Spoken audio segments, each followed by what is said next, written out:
Hello, my name is Dustin Jones, one of the founders of Stronger Life, and thank you for downloading the Goodbye Osteoporosis workshop. We're going to talk about all things bone mineral density, osteopenia, osteoporosis, what to think about these terms, and most importantly, what you can do about it.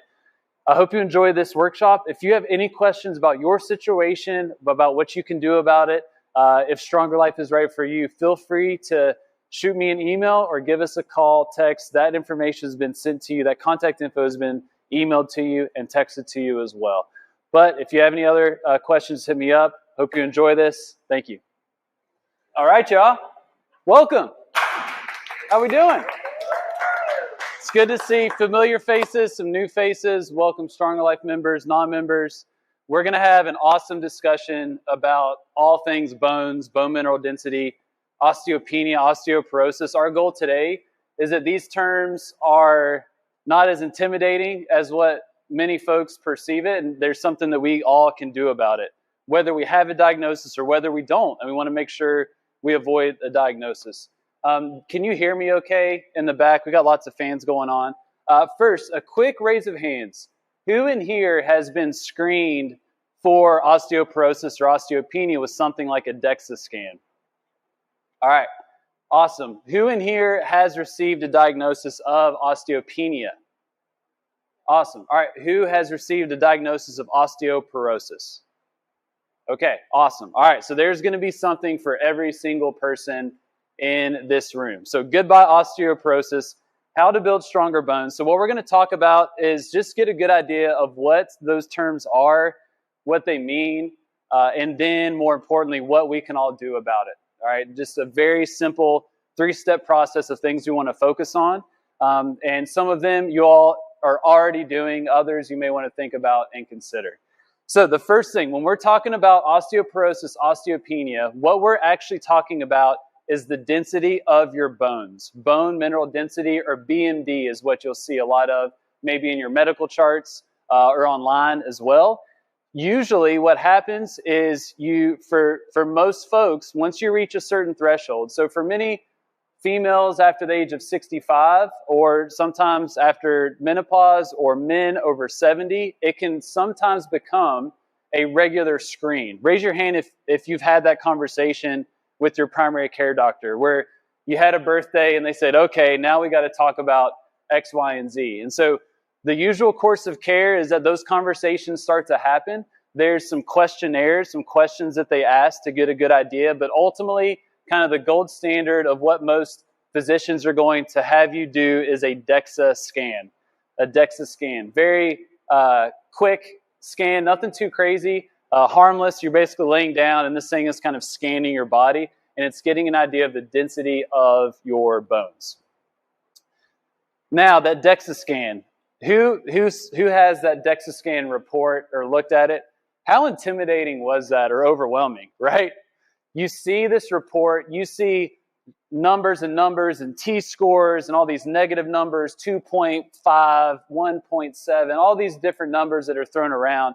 It can be difficult to make sense of that. What that DEXA scan does, it compares the density of your bones compared to the norms of younger individuals. Those younger individuals, the norms that have been established, are considered the norm that they compare your bone mineral density to. And based on the difference between your bone mineral density and the norms of those younger folks, that is what that T-score is. So you can go a lot deeper into what a T-score is, but this is not the right place to do that. But just know that number is basically comparing your bone mineral density to younger folks, same gender.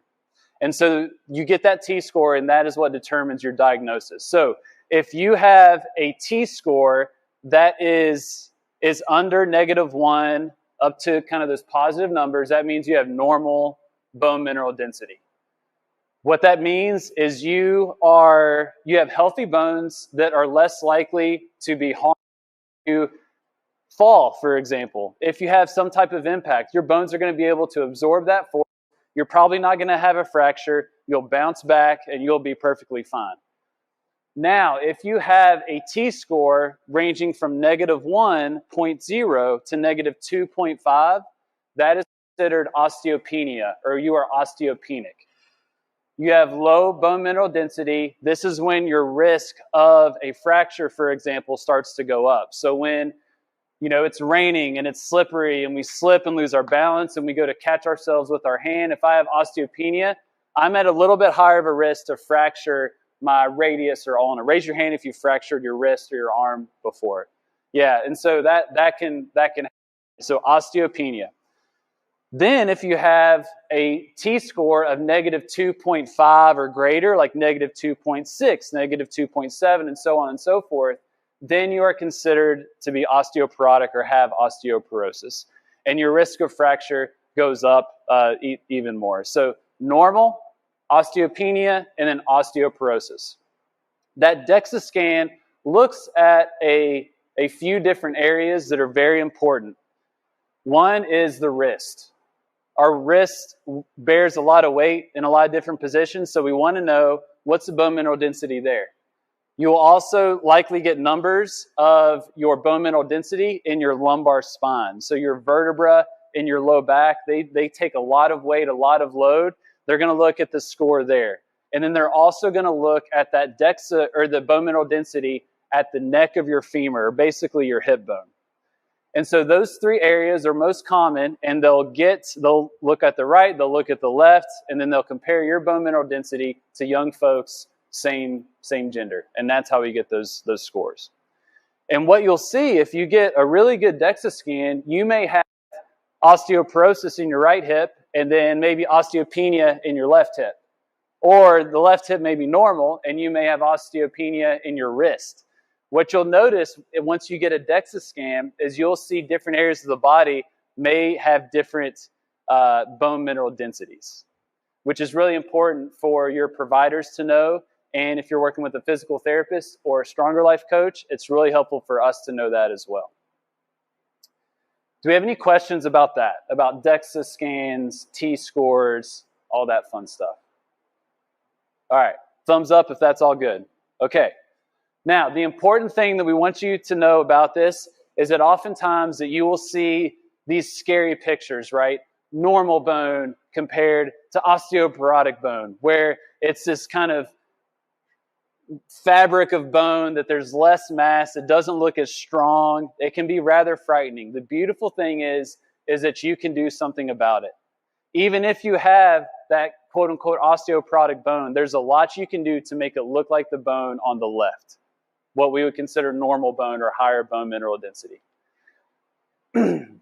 It's a really good thing, but we need to do something about it because this issue of bone mineral density is a big deal. This is something that Jeff and I work with a lot as physical therapists that work in the home health setting, is that folks that have osteopenia, osteoporosis, if they have a fall, if they land on their hands, if they land on their hip, if they have some type of fracture, it can be somewhat challenging to recover from that, especially if you pile on other chronic conditions, weakness, deconditioning. It puts people in a really, really tough spot. So our goal here is that we are trying to make our bones as strong as possible. It's going to serve you now. It's also going to serve you in the future. Because when you do have that fall, when you do have that slip, you won't have that super debilitating fracture. You may just have a bruise or two, and you'll continue on with your life. That is a win. That is a big victory. And some of you all may have experienced this, especially the Stronger Life members. If you're a Stronger Life member, raise your hand if you've had a fall within the time that you've been a member. I've had several. I'll raise my hand. Just think, if you were not regularly coming to class, performing resistance training, doing a lot of the things we're going to talk about to increase your bone mineral density, that fall that did not result in an injury may have been a fracture if you weren't doing something about it. So you can prevent a lot of heartache down the road. This is a really, really big deal. So let's get into bone mineral density and some things that we really want to think about to make sure that our bones stay dense. It's really important to understand that your bones are living, breathing tissue, right? It's not like you were given the certain amount of bone mass at your birth and that's going to last you all the way through the rest of your life. That's not the case whatsoever. We're constantly in flux between laying down new bone and breaking down older bone. It's a constant back and forth. And based on some variables, that will determine if you are breaking down more bone than you're laying down, than you're growing. So some things you want to think about. First one, calcium, right? Everyone's heard this. You've seen the commercials. Your doctor's probably talked to you. Raise your hand if you're on a calcium supplement right now. This is a very, very common conversation, but calcium is very important. It's one of the most important minerals that you're going to find in your bones that give it a lot of strength. Calcium also can trigger, low levels of calcium can trigger your bone to remove bone, to eat itself, if you will. So those calcium levels, it's important that they are at a certain level. That's why many of you all are given that supplementation. The calcium is important, but if you do not have the next vitamin, a lot of that calcium may not even make its way into your system or into your bones, and that's vitamin D. Raise your hand if you're taking a vitamin D supplement. Vitamin D is super important.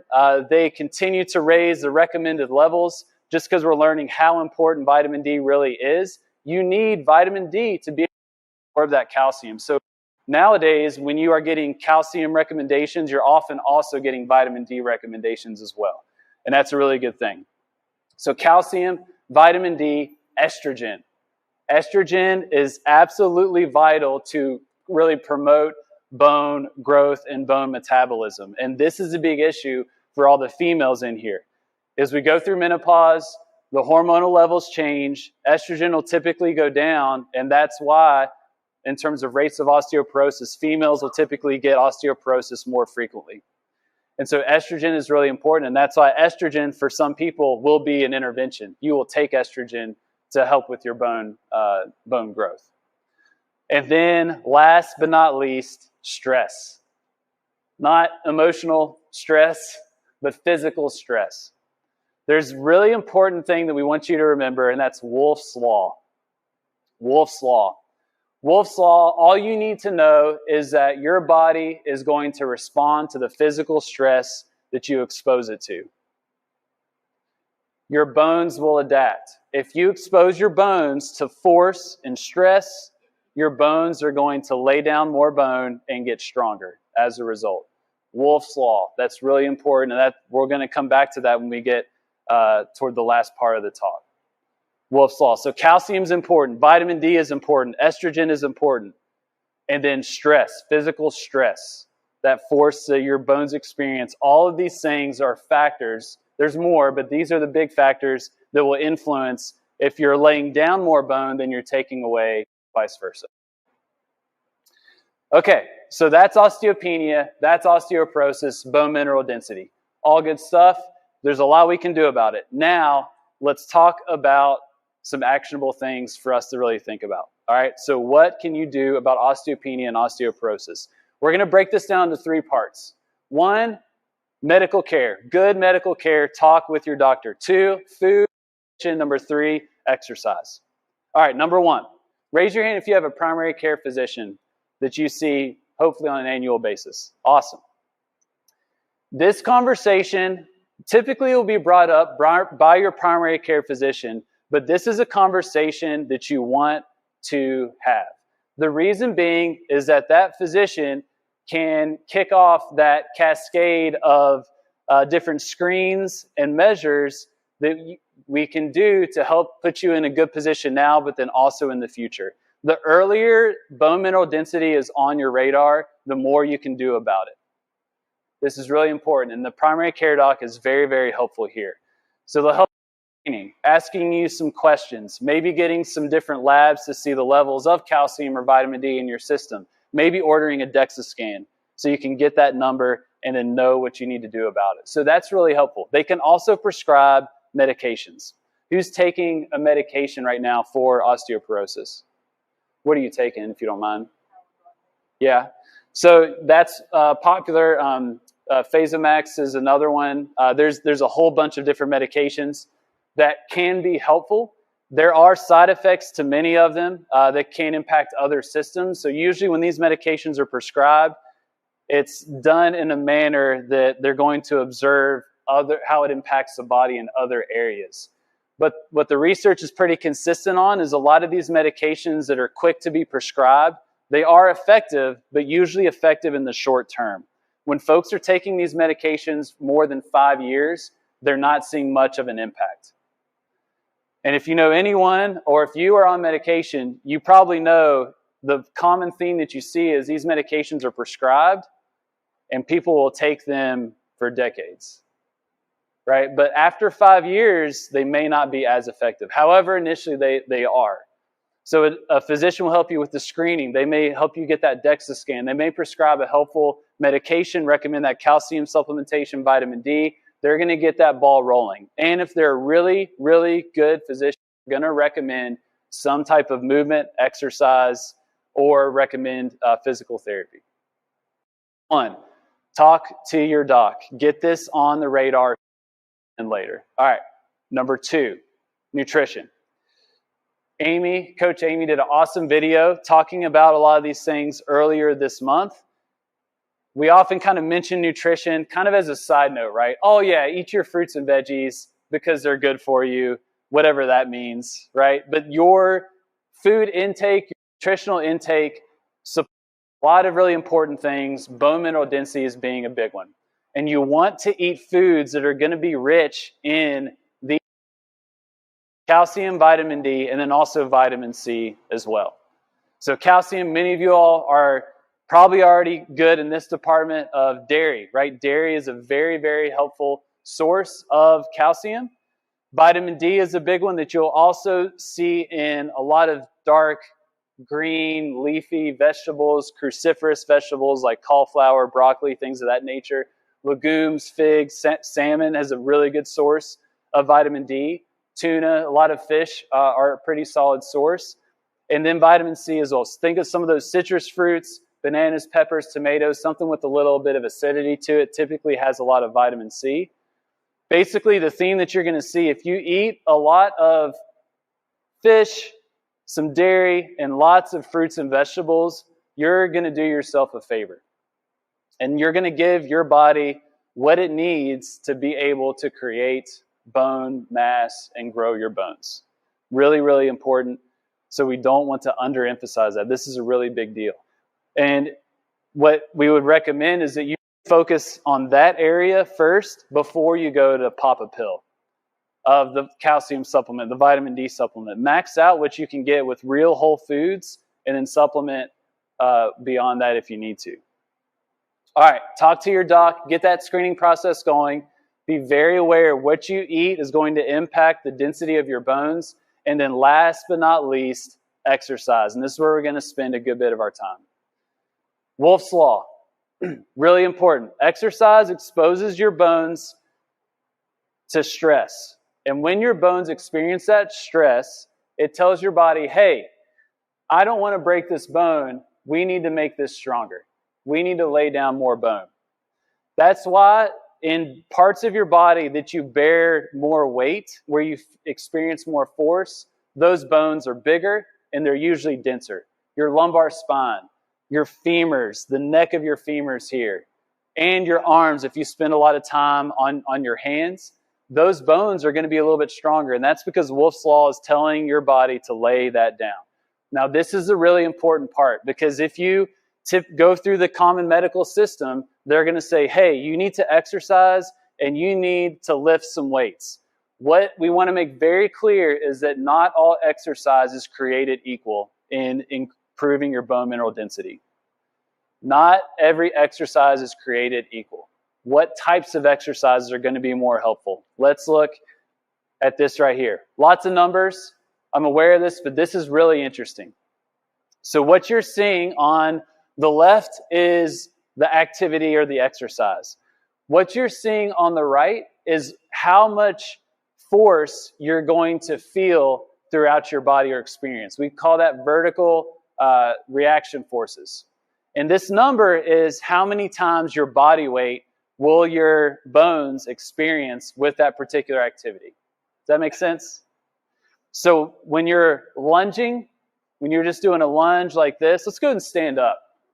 Let's do some of these. No, you're good. We're only going to do a rep or two. Stand up. Just take a long step and try and get that back knee low as you want. Nothing too crazy. Right now, you're experiencing 1.1 times your body weight particularly through your legs. Good. Walking. Don't walk. You can walk in place if you want to. 1.2 times your body weight. Marching in place. 1.5 times your body weight that your base leg is experiencing. That's kind of interesting, isn't it? Running, don't worry about that. 2.6 times your body weight. 2.6. So a step up, a 12-inch step up. Raise your hand if you've done that in Stronger Life, right? Where we stacked the plates, we stepped up. You are experiencing 2.7 times your body weight when you are doing that movement. That's not even accounting for when you all are holding the dumbbells, right? That's crazy. A jumping takeoff. So if you want to, that movement right there. Try a little jump if you want. That right there, 3.5 times your body weight. A heel drop, where we're not even coming off the ground, is 3.6. It's where you come up and then come down fast. You feel that jarring through your body? That is 3.6 times your body weight. That's a lot of force that's going up.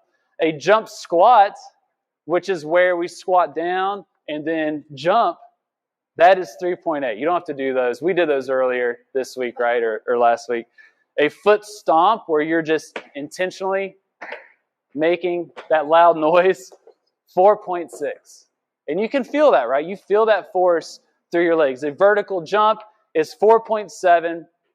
And then a vertical squat jump, where you are getting full depth, jumping up as high as you can, you are experiencing 7.1 times your body weight. Yeah, you can have a seat. I'm good. We'll do some in a little bit. So we're going to do some in a little bit. Carolyn, I'm already sweating. My gosh. So this should be pretty eye-opening. We do these movements all the time, right? Stronger Life members know what these are. You know what they feel like. But look at how much force you're experiencing. Now think about, especially for the Stronger Life members, you're going to have to think about what exercise meant to you before you started coming to class, right? It was probably sitting down, moving your limbs, right? You may have had the pink dumbbells that you would just do this, maybe a stretchy green rubber band that you'd be throwing around, right? A lot of the kind of sit and get fit classes. How much force do you think you're getting through your bones with those types of exercises? Zero, right? Hardly nothing. And that's why you can have folks that are exercising, going through their classes, but they're actually having more issues and declining. This is really important. And this is why that guy in the back puts these exercises in our classes. Amongst many other reasons, but this is a big one, bone mineral density. And what you're starting to see now is that a lot of these exercises are starting to be used in the research with folks that we would typically be very fearful about doing these exercises. This is a big study that is really popular in our realm of physical therapy that really challenged a lot of biases and was really had some really interesting findings. So it's called the Liftmore trial. And what these folks did, they took postmenopausal women and did a group fitness class, much like what we do here at Stronger Life, and they did barbell training. So they took those long steel poles over there and then added weight if they were able to add weight. And they didn't do a whole lot, but what they did was a vertical press. So they pressed that bar straight up overhead. They did a deadlift, which is where you're lifting dead weight off the ground, where I've got that bar and I'm just standing up tall. And then they did a back squat. We don't do these in Stronger Life. We do front squats, but a back squat is where that bar is resting across your back, and then you're sitting down in a chair, basically, or going down as far as you can. They did those three movements, and then they did one movement that was a jumping chin-up. So they grabbed a bar, and they used their legs to jump up and try and get their chin up as high as they can. But they didn't really focus on the chin up. What they focused on was their landing. So what they were instructed to do is when they pulled up, they made a loud noise, which had that impact, created that stimulus to increase the bone mineral density. So they basically did 4 things. They did 5 sets of 5 of each one at a relatively high intensity, meaning it was relatively heavy. That's all they did, all right? They did this over an 8-month period. And this is what they found. I'm going to talk you through this. Don't worry about this, but this is really interesting. So the light gray bars are folks that just did regular old exercise. Think sit and get fit. The dark gray folks are the ones that did the barbell training. They did the squats. They did the deadlift. They did the press. They did the jumping chin up. This is percent change of their bone density at different areas. So what you're seeing, this first graph right here, can y'all see my mouse right here? So this right here, that one, that is the bone mineral density of their low back, their lumbar spine. And what the group that used the barbells, they saw a 3% improvement in their bone mineral density over an 8-month period. The folks that were doing the sit and get fit, they were exercising, right? But they were doing the, what we would call underdose exercise. They actually, their bones got about 1% weaker. Now, 3% improvement and then 1% drop doesn't sound like a lot, but in the realm of bone mineral density, and when we're talking about 8 months, this is a big deal. A big deal. 8 months is not a long period of time to allow your bones to adapt, and these folks had that much of an improvement over that shorter period of time. You also saw that this is the femoral neck or the hip right there. Look at how much of a drop that the sit and get fit folks had. So 2% drop, and then the hip right there, a little bit of an improvement, not much. Kind of plateaued right there. Now what's interesting is the improvement, but also the fact that folks did not get worse would have been a win. But these folks got better. And there weren't any injuries. Because that's another concern, right? Is that, oh my gosh, if I start to lift with these barbells or relatively heavy weights, what if I break my spine? What if I have some type of fracture somewhere? Well, that's where the skill of a Stronger Life coach will help you gradually progress that and not exceed your capacity and have an injury. This is really big news. And then down here, what you're seeing, these are the percentage change in what we would call outcome measures. So how many times can you stand up and sit down in 30 seconds, for example? How high can you jump, a vertical jump? How strong are your legs?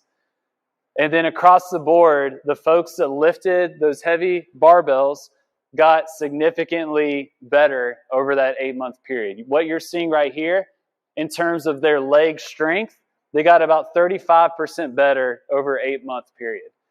Right here, this is back extensor strength, so the strength of their back. The barbell crew, they got 45% better over an 8-month period, and a whole host of other outcome measures. And then this is the sit and get fit crowd, which got a little bit better, right, but nowhere near what the high intensity group did. So this is called the Lift More trial, and this is really challenged, especially a lot of physical therapists, of what we need to be doing with folks that have that diagnosis of osteoporosis and osteopenia. That if we continue the sit and get fit type of exercises, we may actually be doing people a disservice and causing more harm than good. We need to lift relatively heavy things. The Lift More trial.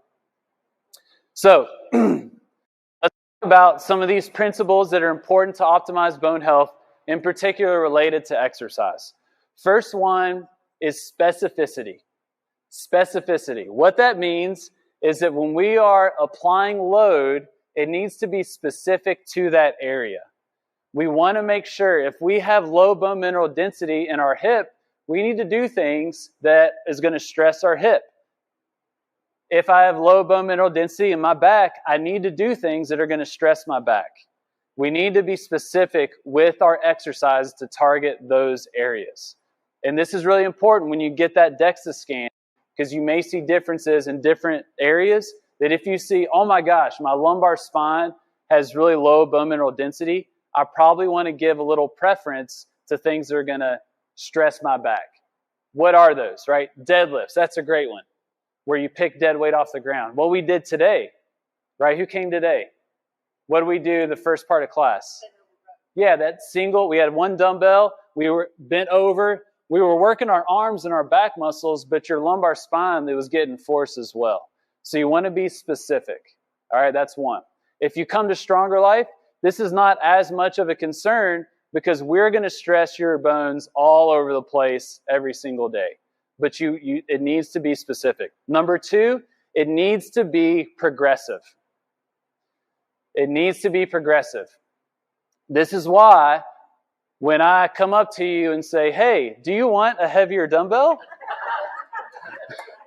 Yeah.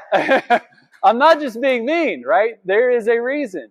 If you do the same weight over and over again, months on end, it's going to be really helpful for you initially, but after a while, that stimulus won't be enough to cause you to continue to get stronger. Progressive. Now, there is a time where we're going to see a plateau of how much weight we're lifting, right?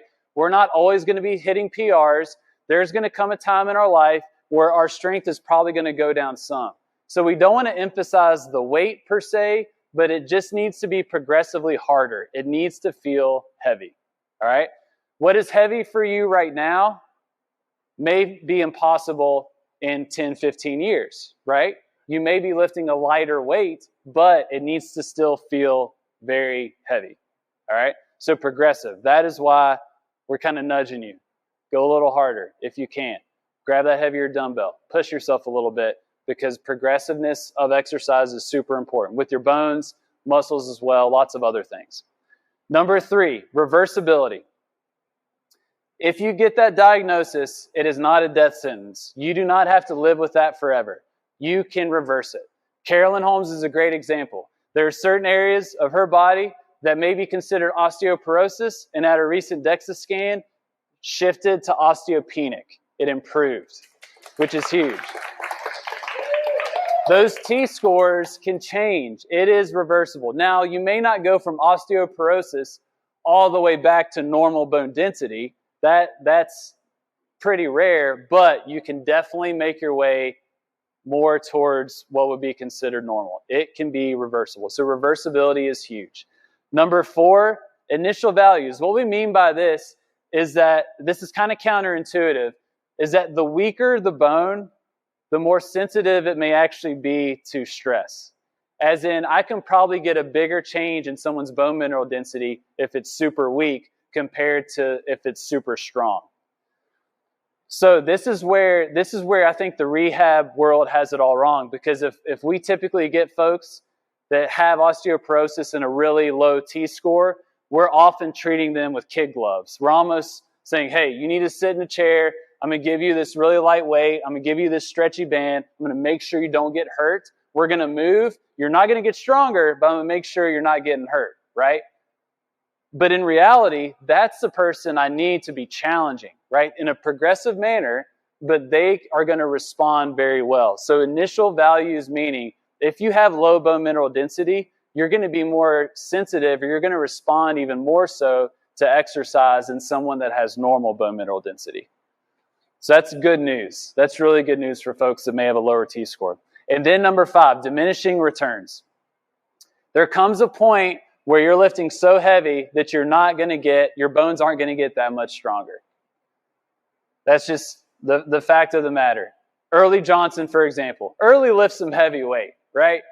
Early, probably, even if he goes heavier and continues to PR with his deadlift and squat and whatever it may be, his bone mineral density may not be making these huge jumps. It may kind of hold right where it's at, and that's perfectly fine. But they're diminishing returns. However, if Early stopped doing what he's doing, what's going to happen to that bone mineral density? It's going to start to go down.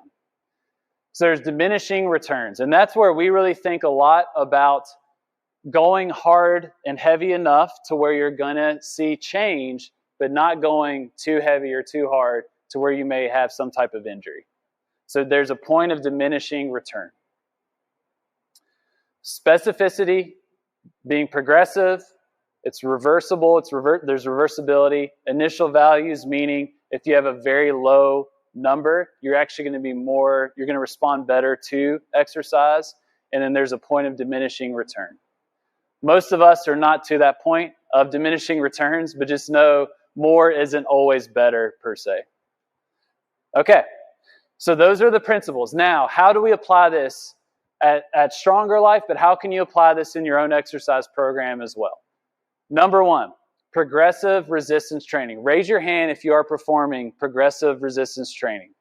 If you attend Stronger Life, raise that hand high. That's a fancy word for strength training, right? That's like, for those that came today, we did a dumbbell bent over row. We also did that last week, right? And some of you picked up a heavier dumbbell. That is progression. You went a little bit heavier, or you may have done more reps or whatever it may be. You are progressively trying to make that resistance training. You're always pursuing hard and difficult. That is really, really important.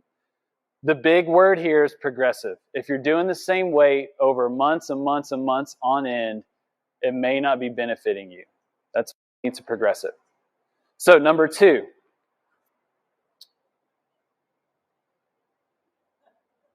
Hold on. We got video here. And the beautiful thing with a lot of these exercises, it's going to improve your skeletal system or your bones, but it's also going to transfer to the real world, right? How many of you have experienced that here?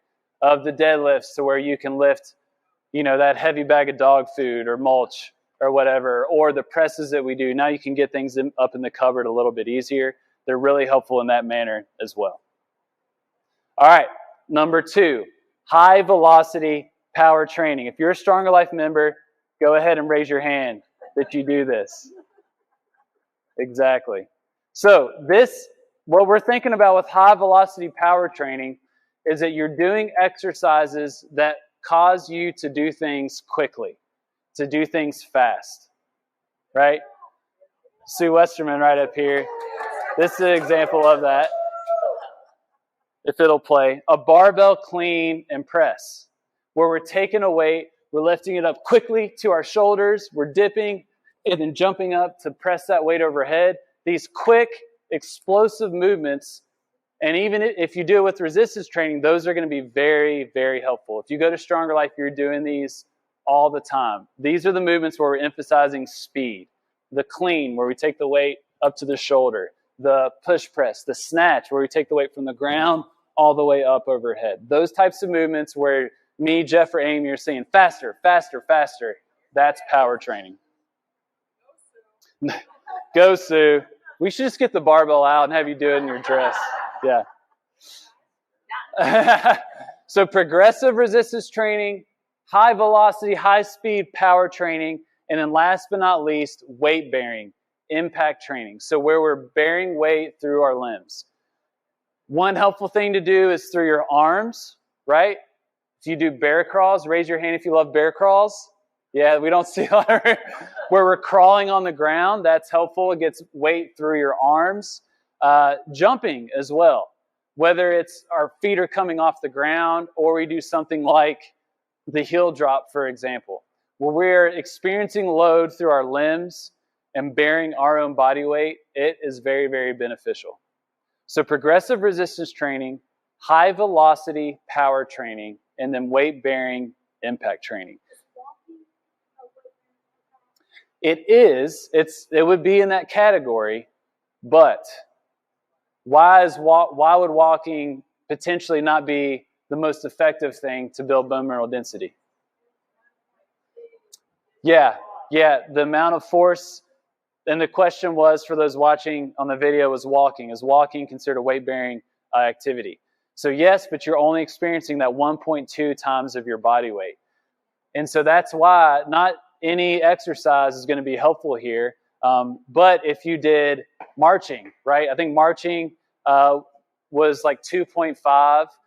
The stomping, those types of things, that list that we had, those are going to be a little more, you're going to get more bang for your buck.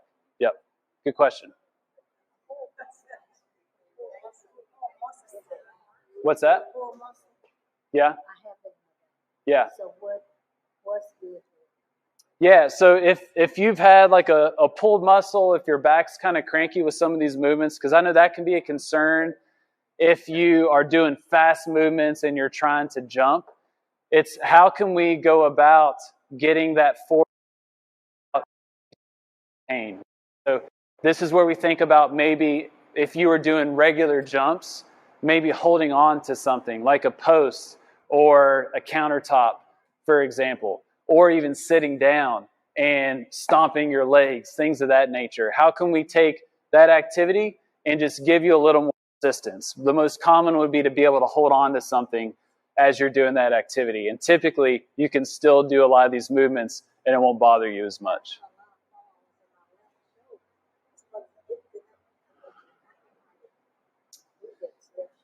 Yeah, and so if you have shoulder issues, if it's tough to get overhead, yeah, then we may do more things where we are pressing in this plane, pressing horizontally, maybe doing push-up type work, or our planks that we do where we're doing like shoulder taps and that type of stuff.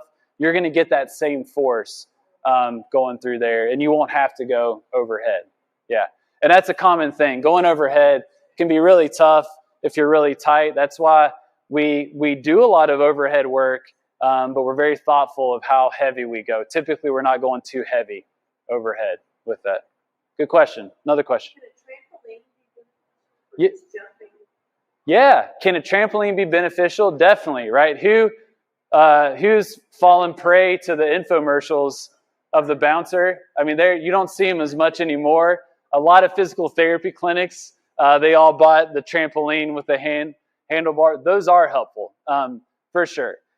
But it's not a necessity, and it's one of the hundreds of things that you can do to improve your bone mineral density.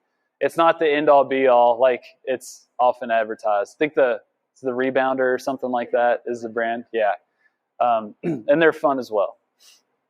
Another question.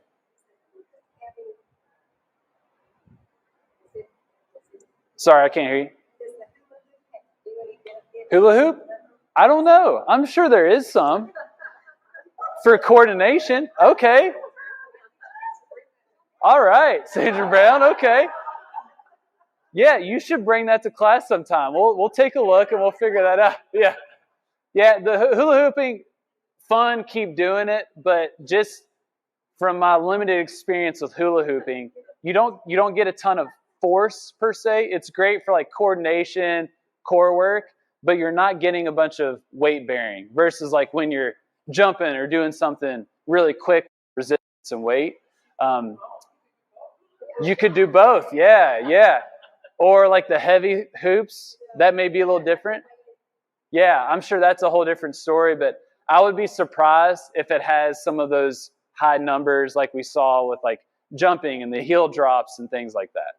But you should keep hula hooping and show us. Post a video in the Facebook group, please. Awesome. Another question.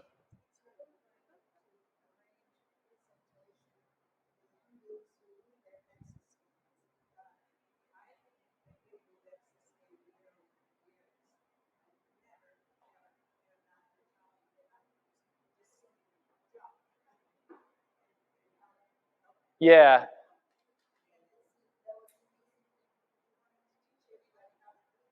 Yeah. And so the question or the thought was about physician education, talking about some of these topics, and they're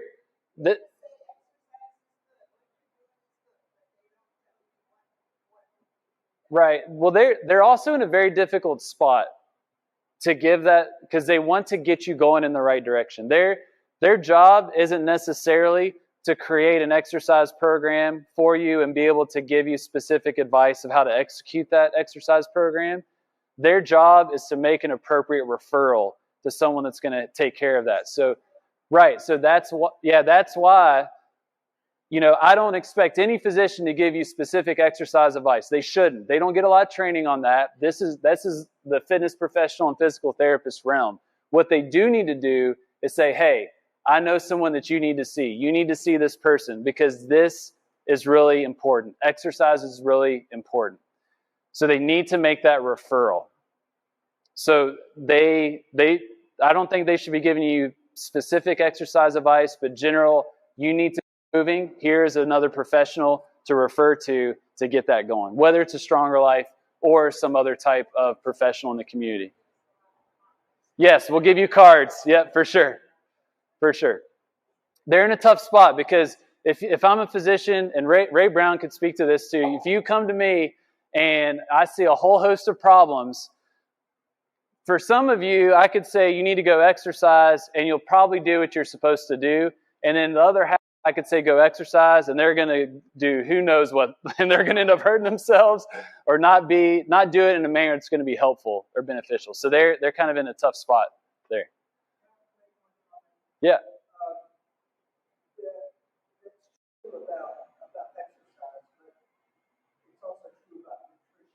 Yeah.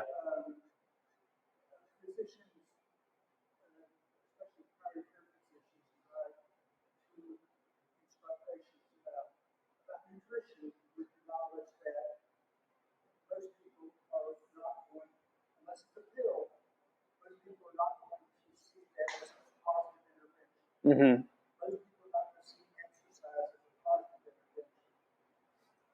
So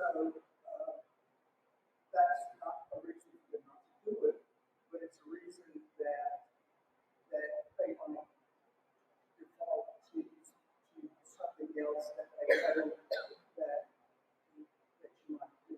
Yeah. Let me just tell you how important this is. This is life-saving. As you continue to age, your risk of fall increases. As your risk of fall increases, your risk of fracture increases. As you age, your risk of fracture, especially major fracture, risk of hospitalization, your risk of mortality associated with that goes up dramatically after age 7. This can be life-saving. Mm-hmm. Yeah, 100%. And for those watching, Dr. Ray Brown was talking about the similarities between physicians recommending exercise, but also nutrition of the difficult spot that they're in, and the importance of this stuff. This is life-saving. And I hope that you all never have to go through so many of the scenarios that Jeff and I experienced in home health, where people, they didn't think about bone mineral density, they about it, they may have been taking a pill, and then they had a fall, and they broke their hip, they broke their arm, whatever, and their whole way of life was changed forever. It can be very difficult to come back from, but there's so much you can do right now. This is huge stuff. So what we're going to do is we're going to practice a little bit here. We're not working out, all right? We're not working out. Don't worry about it. I know. So what we're going to do, we're going to practice some of these movements. Everyone will be able to do this, and we'll be able to modify it in a manner that will be great for everyone in here. We're going to do 3 different movements that we think are very helpful, that you can do on your own at home, and a lot of these we do in our class as well. We're going to break up into 3 groups, and what we're going to do is kind of have a station-based circuit, if you will. So we're going to go for 6 minutes. Every minute on the minute, or an EMOM is what we would call that, we're going to do 40 seconds of whatever activity. Now, obviously, 40 seconds, you do as many as you want. If you want to try it out once and then chill for the rest of the 40 seconds, that's all good, right? Many of us are sweating right now already. So yeah, but we just want you to experience it and experience what it feels like to have that force go through your bones, okay?